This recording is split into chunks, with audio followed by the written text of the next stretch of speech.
In China, thousands of children, primarily boys, have been kidnapped in recent years by criminals who sell the children for profit for around $3,000 to $4,000 per child. The trade, driven in part by China's one-child policy and a demand for boys, is a crime authorities seem unable, and in some cases unwilling, to stop.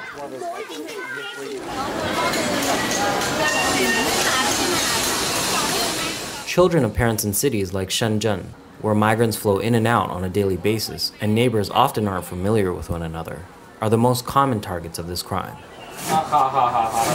Sun Haiyang and Peng Siyan, who moved to Shenzhen last year, had their 3-year-old child kidnapped right in front of their pastry shop.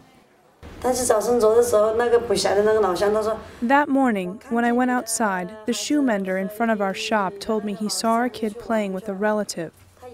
I had this ominous feeling and went back inside to tell my husband. He immediately jumped out of bed. The kidnapper was very skilled. From the security camera tapes, you can see him luring our son away with a toy. He bought our kid snacks and played with him. He was a professional.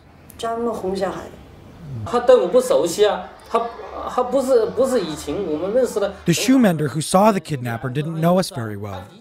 When he saw our kid playing with the kidnapper, he assumed the man was our relative. He said our son walked off with him, hand in hand. I frantically posted missing notices that very night trying to find our son, but there was no response. Instead, I got calls from other parents saying their children were missing too. Only then did I realize how many kids had been kidnapped in Shenzhen. Many people from all over China come to Shenzhen. Shenzhen is not similar to other cities or to my hometown. In my hometown, people who live there are very familiar with each other. But things are different here. You will never know where this person or that person comes from. Many parents say local authorities, lacking resources, have done very little to help, and that Chinese law is itself an obstacle. The police's response was that, according to Chinese law, they couldn't officially classify the case as a kidnapping until 24 hours had passed. We said there were witnesses, and they should have patrol cars on the lookout. They said they would, but did nothing. If they had acted, our child would have been found. The demand for young children, especially boys, comes largely from parents in countryside villages in Fujian province. Here, traditional values that place a premium on having a son have combined with small-town dynamics, such that villagers feel ashamed if they do not have a boy and are willing to do almost anything to get one. Huang Meihua is part of the Huang clan, who make up almost the entire population of this village. One of the members of her clan was guilty of purchasing a child last year. The child traffickers build their network of buyers one by one through individual introductions. For example, you introduce someone to me, and I introduce you to another person. Several people here bought kids and say that they're their own, raising them in secret.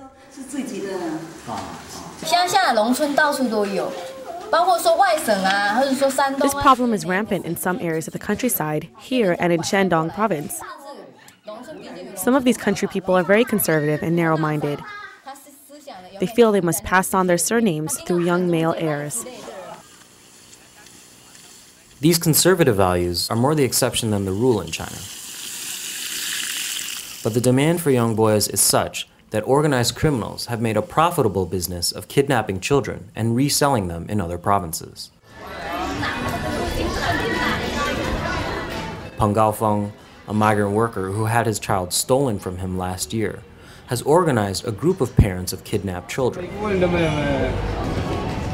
Called the Baby Come Home Association, the group lists information on thousands of kidnapped children on the internet and allows parents of stolen children to address concerns and communicate with one another. Through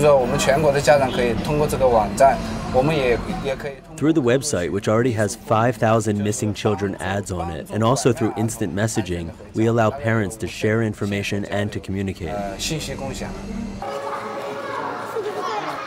Despite their online efforts, Peng says parents' endeavors to bring the issue of child kidnapping and the business that has grown around it to the attention of high officials in Beijing have been repressed. I went to Beijing for the first time on April 1st to petition with other parents, but the Shenzhen Security Bureau officials were waiting at the train station, and they took us into their cars the moment we got off the train.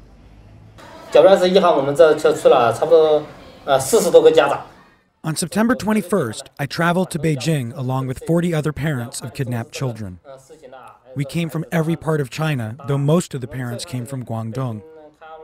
We were determined to make the government take notice of these cases, to recognize how large the black market for kidnapped children is. I brought a list of 2,000 kidnapped children with me. We demonstrated at the Bird's Nest carrying huge signs of our missing children in hopes that we would get media coverage, but nobody took notice. We went to the headquarters of China Central Television, but we weren't welcome. Child kidnapping isn't positive news, and CCTV only wants to report on positive news about China. A few days later, many police came to our hotel. By that time, many parents wanted to leave, but the police wouldn't let us. They were public security. They grabbed me by the neck and forced my arms behind me. We were then taken to the petition bureau. They registered us, asking for our identification.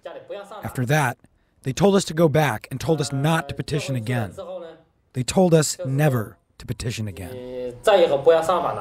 Parents continue to place their hopes online, which is not completely futile. Last year, a child was found and reunited with his parents through the website.